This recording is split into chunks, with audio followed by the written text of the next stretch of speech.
RCI, Monday to Friday, 12:45 to 2 p.m. The Lunchroom. Informative, enlightening, provocative, engaging. The Lunchroom on RCI. Food for thought. The station that gives you, more lunch.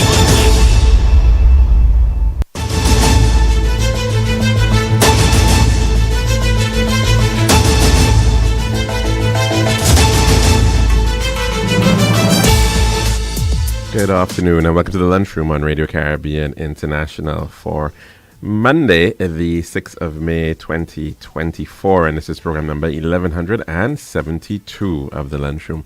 I'm your host, Alex George Jr. Now, in addition to radio, 101.1 FM, you can also get us at our website. It is rcistlucia.com, rcistlucia.com. And you can download our previous shows in podcast form on that website. We are also streaming live on Facebook. Just search for the official page of Radio Caribbean International. And please be sure to like and share that as well with your friends and family. The number to call in to tell us what's on your plate, it is 452-3046. Again, 452-3046. And you can also message in or call in to our WhatsApp number. That is 724-0008. Again, 724-0008. Now, a bit of history for today, for May the 6th, and we go back to the year 1937, and in that year the German airship the Hindenburg exploded into flames at Lakehurst, New Jersey, killing 37 of the 97 persons on board, and one person also died on the ground. In the year 1941, Joseph Stalin became premier of the Soviet Union on this day, replacing his foreign minister, and that was Vyacheslav Molotov. In the year 2001, on this day, during a trip to Syria, Pope John Paul II became the first pope to enter a mosque. And some birthday greetings for today. First going out to Mr. John Robert Lee. Happy birthday to you. And we do hope that you're having a fantastic birthday celebration. And also kudos on the latest publication as well. And also birthday greetings going out to Mr. Jonathan Phillip. Happy birthday to you, sir. Hope that you're having a wonderful birthday celebration. To Mr. Dwayne Monrose, happy birthday to you. And we hope that you're having a great and wonderful special day. And we also want to send birthday greetings to Mr. Embet Segis. In advance, actually. His birthday is happening coming up tomorrow. So we do hope that he has a great one. Now we're heading to our dish of the day.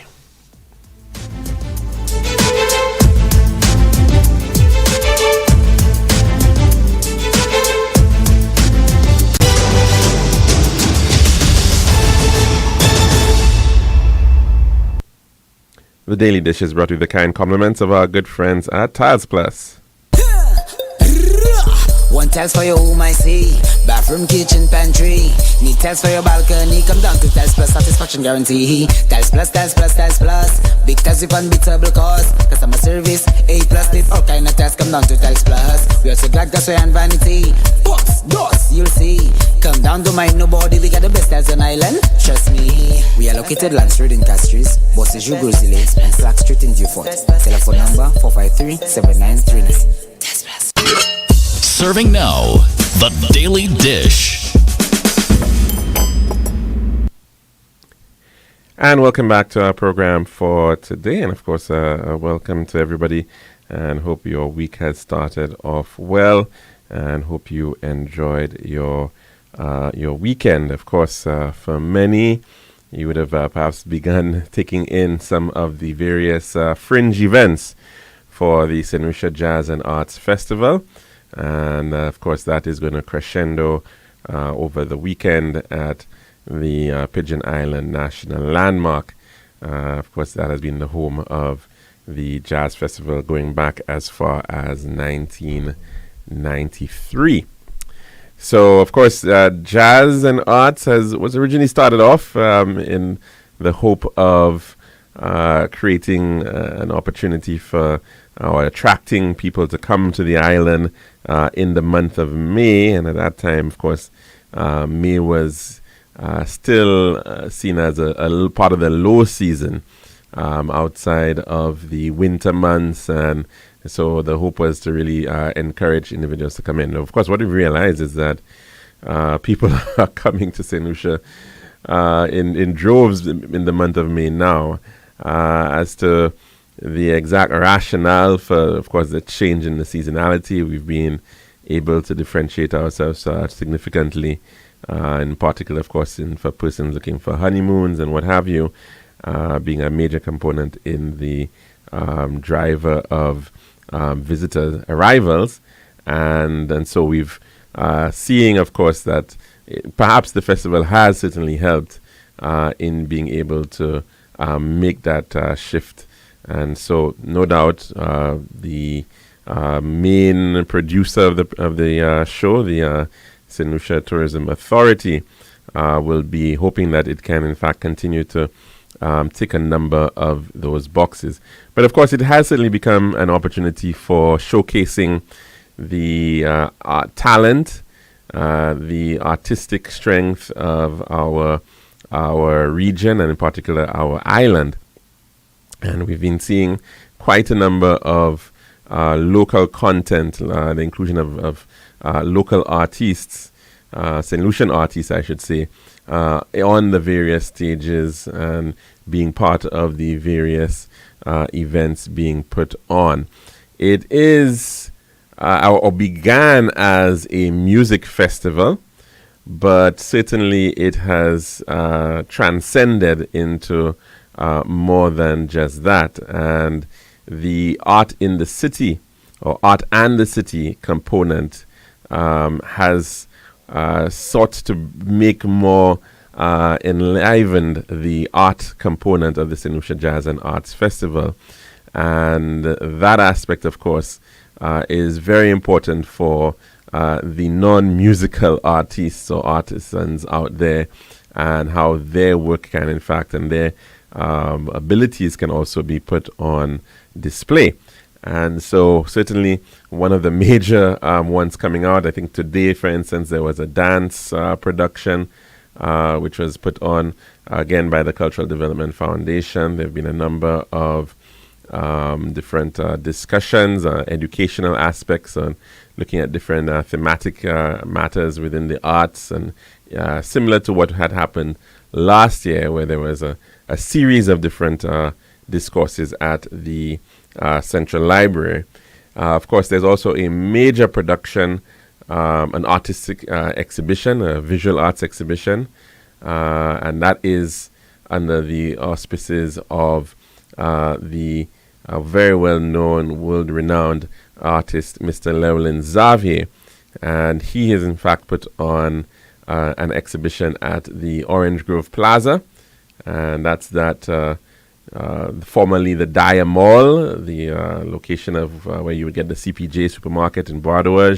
So on the first floor level of that,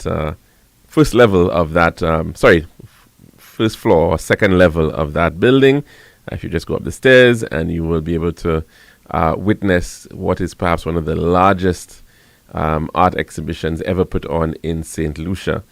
Well over 700 different art pieces on display, and some of them are in fact massive, quite impressive, and so it is something to be able to witness. And I think is really important, especially given the fact that we don't have up to a day like today a national art gallery. There has been attempts by various individuals interested in the arts who have put on and who've created their own private galleries over the years. For instance, there was the art gallery up at Bordeaux, and that's a production put on by Mrs. Rachel Shingleton Smith. And so we've seen some efforts in that regard, but to actually have a national gallery for our the work that has been produced by St. Lucian artists is something still wanting. We have seen quite a lot of interest in the public arts and in things like murals. And of course, these are more outdoor manifestation of art, and certainly those are very welcome in terms of brightening and creating a more interesting cityscape. But and as well, of course, not just in the city, but even beyond. But certainly, the importance of having a national art gallery is something that we need to consider within the context of our heritage and our culture. These conversations have been had for many decades, perhaps, and we've certainly still in a position right now as a country where we are lacking. We have not been able to achieve this for ourselves, to be able to say that, look, yes, we do in fact have a space within which a young student from Sarah Simmons Secondary School or a young girl from maybe the Plainview Combined School could think and could have gone to a space within their country and to be able to witness and experience art, visual art at least in this instance, and to be able to be inspired and to also have the aspirations that they would one day also have their work being put up in public display.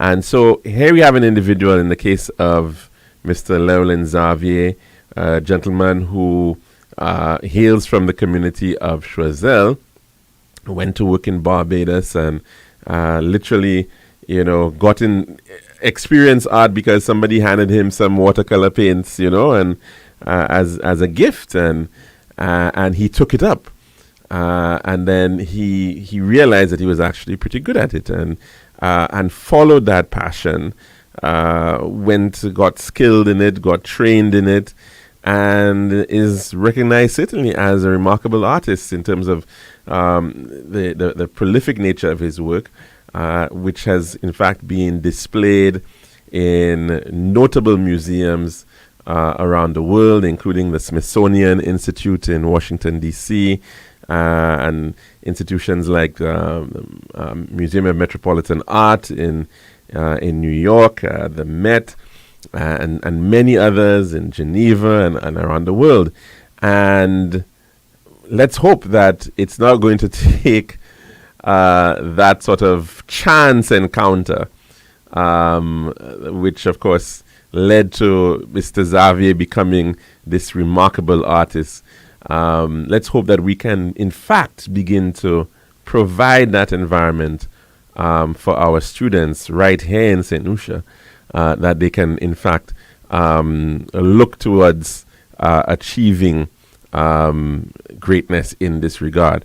Now, art is an interesting one because even right now, there was a time where, of course, people would store their wealth in gold or some precious metal or some sort of gem or something of the sort, and of course they would store their wealth perhaps in land, in real estate, or in stocks and bonds, and even in cash in the bank. And there is, in fact, this realization that perhaps one of the pretty good ways of actually storing wealth as well has become art. And there's a push towards that as well. That here's something that, in fact, seems to be going up in value. And there is that area, school of thought that, look, these really unique manifestations of human output that comes with creativity in artwork is something that is certainly prized and sought after, and a good area of storing wealth. So we certainly do have a lot to do in terms of that, in terms of our artistic tradition, and it has to go beyond the murals, the wonderful murals, of course, that we see in many churches done by Sir Dunstan St. Thomas, and it certainly has to go beyond private patronage as well. Private patronage is certainly very important from the artistic perspective, but it certainly does need the support of the state in this regard. Let us hope that we can get to the point where we can appreciate that, look, if we are talking about creative industries goes beyond simply the musical content. And the music content is really important. There's no getting away from that. And it is something that we certainly have a lot of work to do in that regard as well. But in terms of the many other areas of artistic expression, we do have a lot that still needs to be done in this regard. So arts and culture is marketable. It is something that has value. It is something that enriches the human experience. And this is why lots of people will go to great lengths to visit museums and art galleries around the world and to be able to witness things of great beauty in these spaces. And so it is something that we should be thinking about within our context right here in St. Lucia. Some places have done pretty well with it in the Caribbean, and we certainly do see some of the successes but perhaps one may argue that they have a lot of other resources that we may not have, like in the case of Martinique, for instance, where you have Fondation Clément set in a historic estate or l'habitation there, and where they have a wonderful art gallery as well. But we certainly can also play our own role in another way as well, right here in the case of St. Lucia, to be able to achieve that as well. So definitely let's hope that we can see the artistic component of the St. Lucia Jazz and Arts Festival find an ascending space in the years to come. And of course, we should also pay kudos to those who, in fact, were very instrumental over the years in supporting this. We can think back to the MNC Fine Arts Awards, for instance, and the efforts that they played for a number of years in being able to promote this. And we do hope that we can continue to see our people, our young people in particular, find great opportunities for growth and development and success in the world of art. That's our dish of the day. Now, when we come back, we will be taking in your calls. This has been The Daily Dish.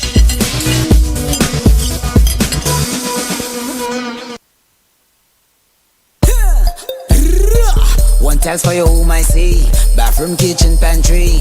Need tiles for your balcony. Come down to Tiles Plus, satisfaction guarantee. Tiles Plus, Tiles Plus, Tiles Plus. Big tiles with unbeatable cost. Customer service, A+. There's all kind of tiles. Come down to Tiles Plus. We also got gas and vanity. Books, doors, you'll see. Come down to mind nobody. We got the best tiles on island. Trust me. We are located Lunchroom in Castries, Bosses Grozile, and Flag Street in Dufort. Telephone number 453-7939. Tiles Plus.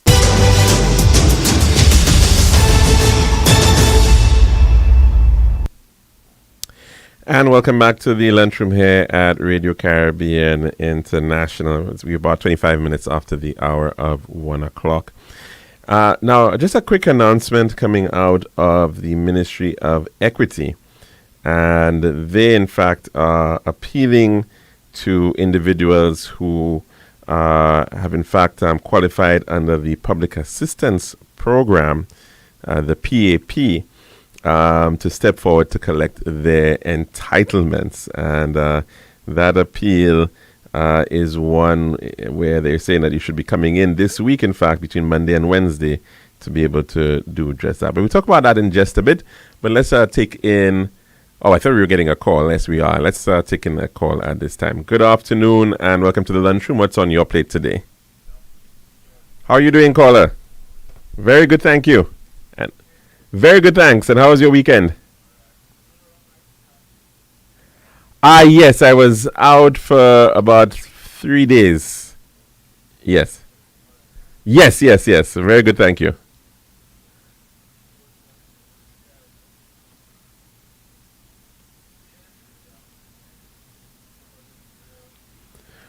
Oh, well, I didn't even realize that was live. Yes, that's. Ah, okay, okay, okay. Yes, that is correct. That is correct. That is correct. Brenda Imanis, yes, long-standing individual out of the BBC.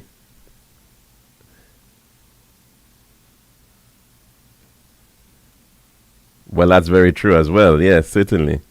Um, you know,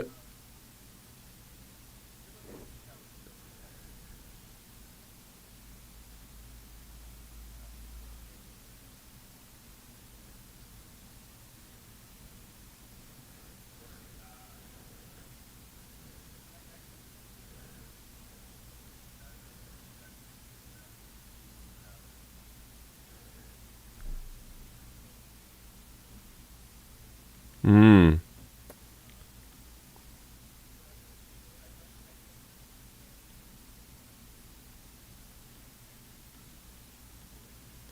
before Africa, yes, yes, yes.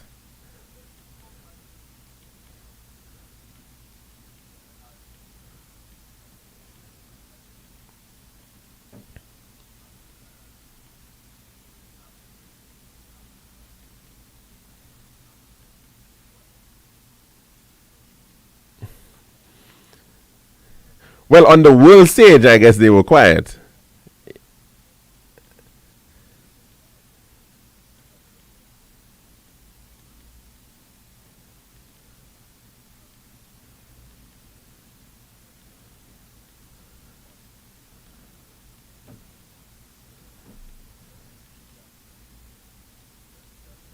Hmm.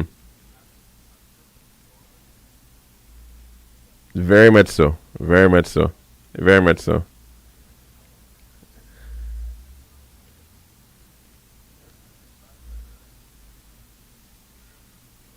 Hmm. Yes, yes. Hmm.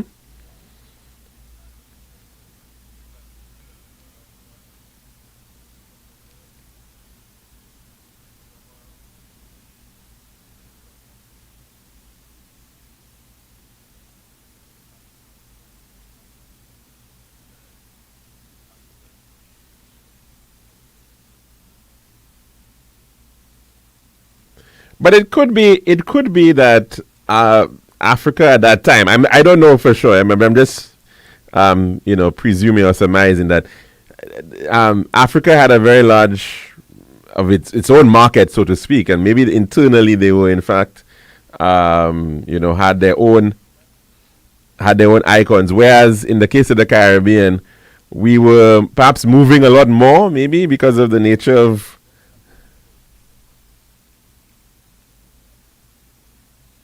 Ah, okay. Well, from that perspective, yes. In fairness, yes, you're very correct that we were very early on in terms of. Yes, yes, yes, yes, yes. Certainly, Harry Belafonte. Yes, exactly. Yeah.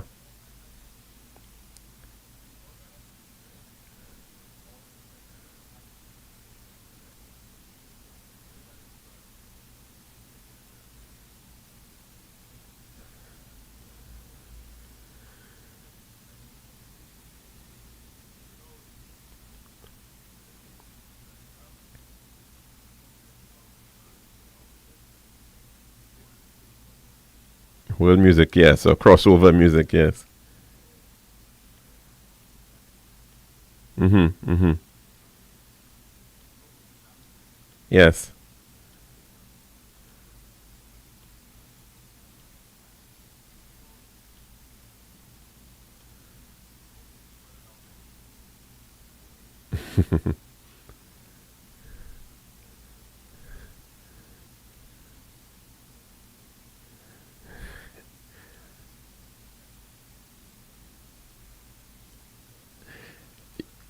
You're very correct. You know, you have some art. You have some artists, for instance. There was one who was featured recently. No, I think at the opening of Jazz. A lot of his stuff is really about the dance moves towards the actual. You know, the music itself is catchy, perhaps, but then there are not many lyrics, but the beat is there. Yeah, yeah, definitely.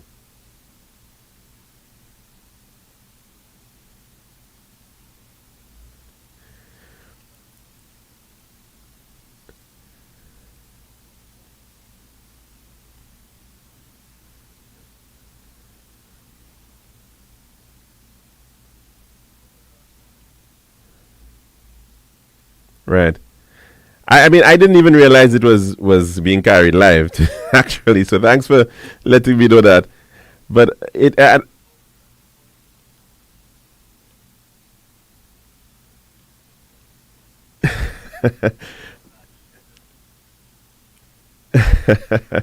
but but it was a very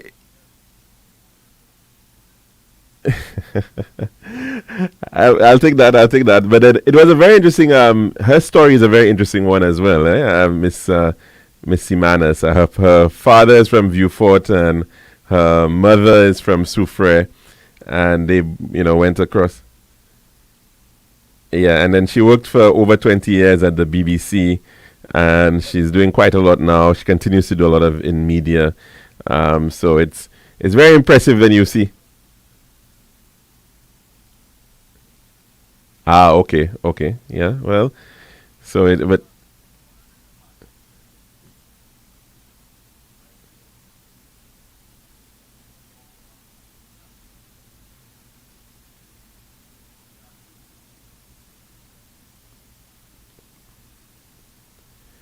yes, yes, certainly, certainly, certainly.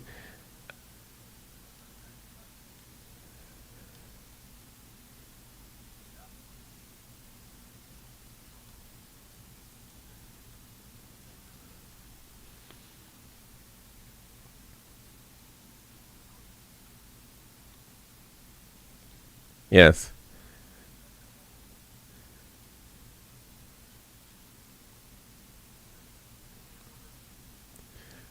Well, and they are right to take it on because they really should be the most enlightened, the most progressive. One would like to hope, most aware of. Yes, yes, yes, and the whole Black Power, Makanda Daga. There was a whole movement, the Black Power movement. Certainly, a lot of it came out of even Ralph Gonzalez. It was yes, yes, yes.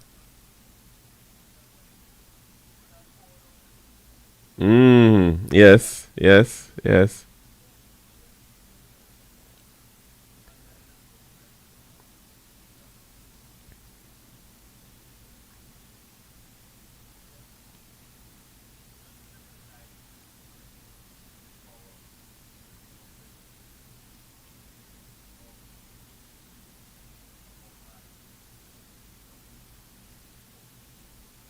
Mm. Mm-hmm.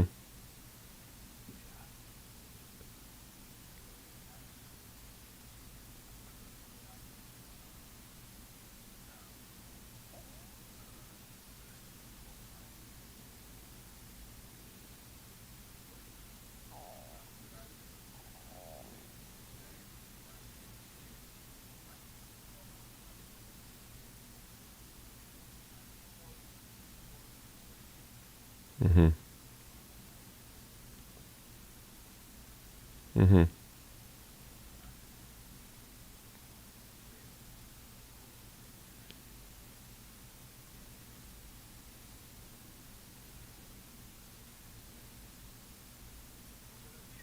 Right. Mm-hmm.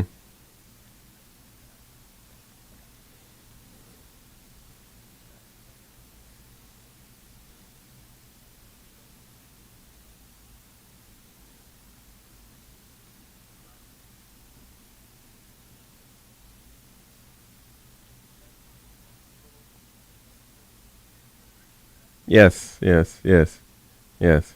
I actually have a niece who's at Princeton.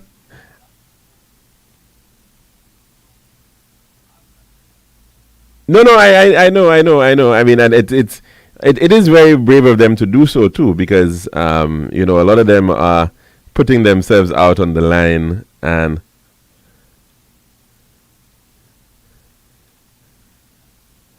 mhm. It definitely is, and I would also be very curious to find out what the response has been in Israeli universities as well, because although of course a lot of them have been, they were funded through Zionist movements and whatnot, but you find even within Israel there's a lot of division and a lot of differences of opinion in terms of what is going on right now. Of course, we're seeing the state action, but there are some people who are quite likely against what the state is in fact engaging in, that we're not necessarily hearing about.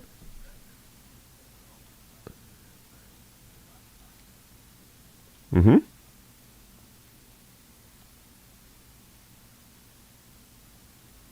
Yeah.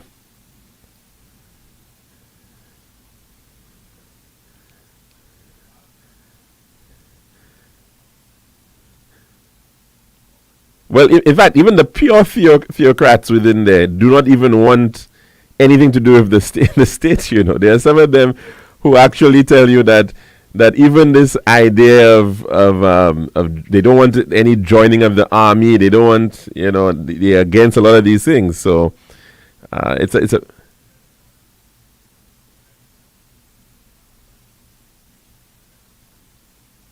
there you go, there you go. So it's a very liberal. Mhm.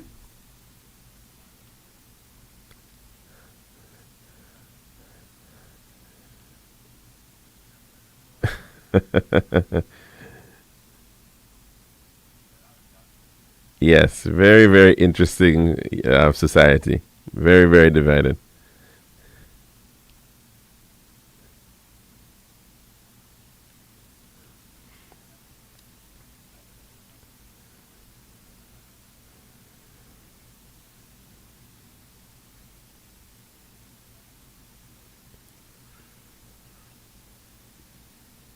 Well, even what is going on right now in the universities has kind of exposed some of the.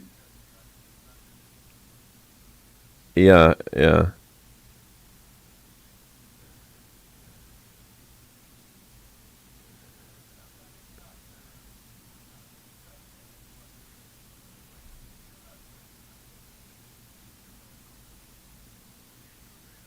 Definitely.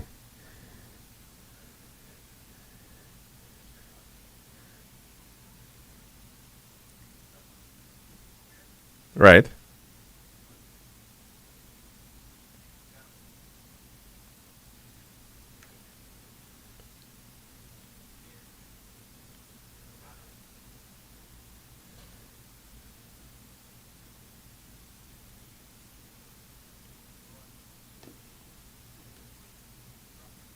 Okay. Explain that one.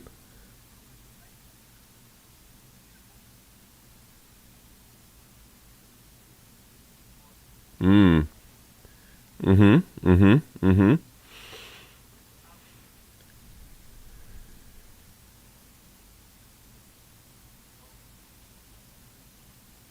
Mhm.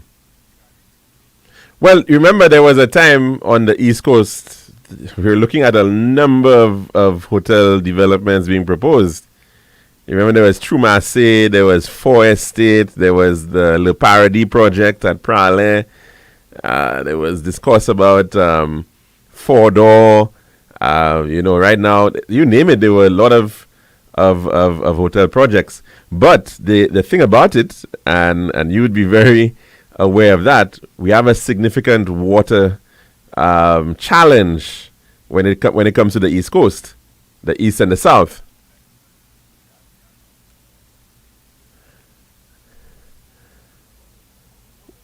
Yes, well, I mean, between Viewfort and Dennery, there's not much of a road challenge. There's but you talk about north of that. Yes, yes.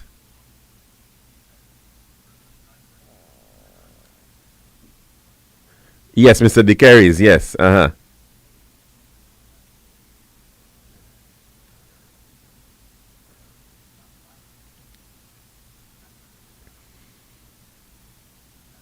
Oh, things like surfing and yes, and windsurfing, kite surfing, yes. Yes.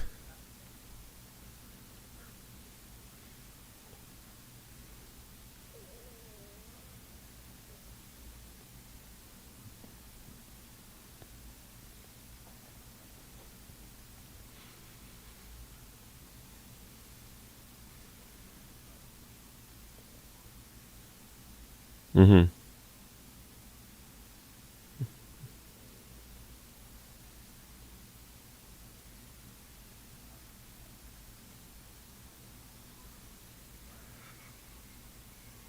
Mm-hmm.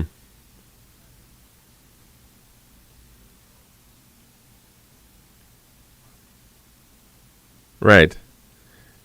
No, you correct, caller, and I feel that we do have to change that approach. The mega you do need some of the large hotels, of course, yes, but we have to look at the issue of ownership. How are we going to get more properties to be owned by St. Lucians, or at least St. Lucians who are in the diaspora or living in St. Lucia? I think that's a really important issue of and they may not necessarily be able to build a 100-room hotel, but they should be able to start off with a small 10, 20 unit property, more of the eco resort type of development. So that I think is important. I definitely think that the focus, and also we have a very strong focus on the sea. Everything has to be on the water.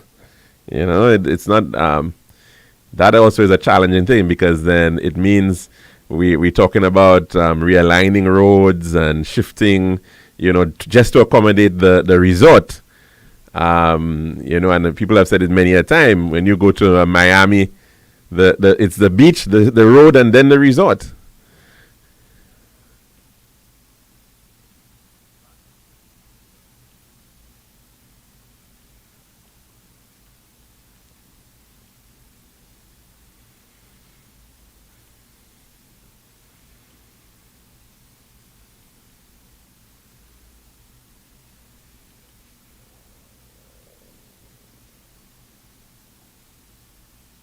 Mm-hmm. Mm-hmm. Yeah. Yeah. Yeah.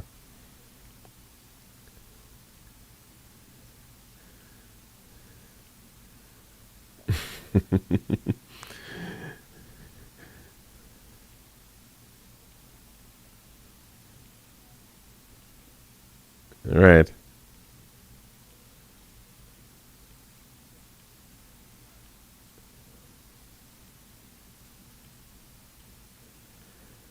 From Casaba, and then yes, Esperance. Yeah, yeah, yeah. Very, very, very true, caller. Thanks very much for that contribution.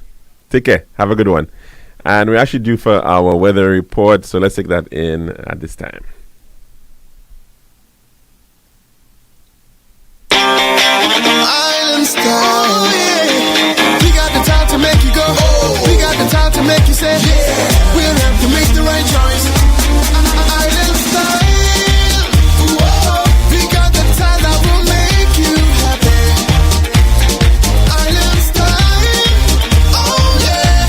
We make your dream come alive. In Island style, we have tiles and insets, pieces and ground. Everything you need, we sort the house out. For the best price and the latest style, take a little drive down to Island Style Car. we got the time to make you go. We got the time to make you say, yeah. Quality, price, service, choice. It's all an Island style. Visit us at our showrooms in Bellarosa, Rodney Bay, on the John Compton Highway, Astri, and behind Ruby's Gas Station on the Library Viewfort Highway. Or call us on 450-452 or 453-TILE. Island Style Tile and Bath. When you think tile, think Island Style. This is Radio Caribbean International. It's now time for the weather news.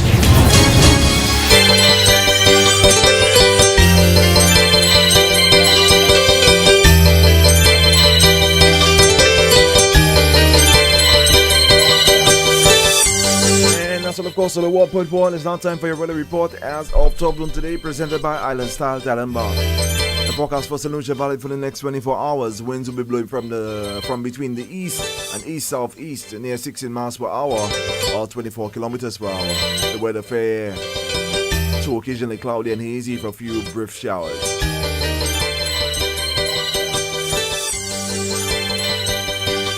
There is an advisory in heavy rains that persons with respiratory ailments and dust allergies are advised to take the necessary precautions due to reduce air quality. Also, small craft operators are advised to exercise caution due to reduced visibility. The forecast for the Los Antilles, partly cloudy to cloudy and hazy with scattered light to moderate showers over the Leeward and northern Windward Islands. For the south, to occasionally cloudy and hazy with a few brief showers. And the weather summary, light to moderate easterly winds will prevail across the Los Antilles during the next couple of days. Unstable conditions associated with a shear line and upper level jet stream will cause cloudiness and scattered showers over the northern portion of the region during the next 24 hours. Saharan dust will cause a reduction in visibility and air quality across the Eastern Caribbean region over the next several days. And this was the weather report as of 12 noon today, presented by Island Style Talent Bar. This has been RCI's Weather News. For more information, call the Weather Hotline at 454-3452. RCI 101 number 1. Island Style, yeah. We got the time to make you go. We got the time to make you say, yeah. We'll have to make the right choice. Island Style. Whoa. We got the time that will make you happy. Island Style. Oh yeah. We make your dream come alive. In Island Style. We have tiles and thin sets, pieces and ground. Everything you need to sort the house out. For the best price and the latest style. Take a little drive down to Island Style car. We got the time to make you go. We got the time to make you say, quality, price, service, choice.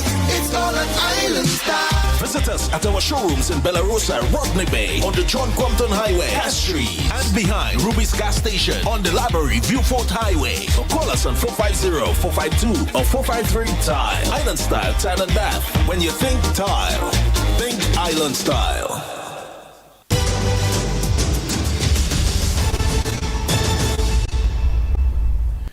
And welcome back to the Lunchroom here at Radio Caribbean International. We've got about 11 minutes to go before the hour of 2 o'clock. And the number to call in to tell us what's on your plate today, it is 452-3046. Again, 452-3046. And I was just making a quick mention earlier about the appeal coming from the Ministry of Equity regarding their public assistance program. They were indicating that they're making a fervent appeal to qualified individuals under that program to step forward and collect their entitlements. And this call comes amidst concerns about unclaimed benefits and limited capacity within the program. The PAP, or the Public Assistance Program, spearheaded by the Ministry of Equity, aims to provide monthly financial support to the underprivileged, impoverished, marginalized, and the most vulnerable segments of society. However, despite the program's gallant intentions, there are significant challenges hindering its full effectiveness. A spokesperson for the Ministry of Equity shed light on the situation, stating, quote, over 3,000 households currently benefit from the PAP, receiving vital cash grant transfers from the government. Moreover, an additional 1,500 households have met the eligibility criteria but are unable to enroll due to space limitations. In a bid to streamline the distribution process and ensure timely disbursement, the ministry recently announced the commencement of payments for April 2024, scheduled from Monday, May 6, 2024 to Wednesday, May the 8th, 2024. Eligible beneficiaries from Babono, Castries, Grosley, Susi, and Millet regions are urged to visit the Welfare Division on Trinity Church Road, Castries, between the hours of 9 in the morning until 3 o'clock in the afternoon. The spokesperson highlighted the persistent challenge of unclaimed benefits, emphasizing the quote, "Despite our monthly communications, there remains a concerning number of individuals who have not availed themselves of their entitled payments. Efforts to reach out through various channels have yielded limited success, prompting the ministry to appeal directly to beneficiaries." The spokesperson explained, quote, "Simultaneously, there exists a situation where many individuals want to join the program but are deterred by space and financial constraints. We implore current beneficiaries to seize the opportunity during payment periods, as unclaimed funds represent missed opportunities for those in dire need." The ministry stresses its commitment to fostering social equity and inclusivity, but noted its success hinges on the active participation of both beneficiaries and stakeholders. And that appeal coming from the Ministry of Equity, Social Justice and Empowerment. Quite an interesting situation because, of course, as they rightfully are saying, you've got 3,000 people on the list, another 1,500 who are not on the list but have qualified to be receiving those payments. But there are, of the 3,000 that are there, a number of them are in fact not collecting their payments. Now, one has to wonder why that may be so, and sometimes there are challenges that individuals may very well be experiencing as to why they can't get there on time, or whether they're not aware, or who knows, other conditions in terms of hospitalization or whatever the case may be. So we do hope that these systems can be streamlined as best as possible, maybe even made cashless if possible. But we do know the challenges that sometimes some people face. They don't necessarily even have a bank account. So I know at one point there was a suggestion of perhaps using or providing a card so that it could be used like a debit card effectively to those individuals. That might certainly help so that it does not require the individual to physically come into the respective office. So let's hope that that can be improved, because it's quite a thought that here individuals are in fact receiving assistance from government, and they actually are not taking it up in a timely manner. So quite a quandary, and we don't really know the exact numbers in terms of how many of those individuals are in fact in that situation. But let's really hope that matter can be addressed, and that we can see an uptick in this. So, of course, again, if you are a person who may be listening and you already have qualified under the public assistance program, your check is ready, I guess, or the cash disbursement is ready and can be collected at between Monday and Wednesday of this week at Trinity Church Road at the Welfare Division of the Ministry of Equity. Of course, that is the exact same entity that was also handling those $1,500 disbursements. That was part of the COVID-19 relief various individuals who were impacted during COVID-19. And so we do hope that that also is rolling out smoothly for those particular individuals. Now, of course, the last caller was mentioning the matter of how we develop as a country, and we've seen a lot of emphasis in terms of our urbanization and our tourism development as well, which is tied to that in the northwestern corridor of the island.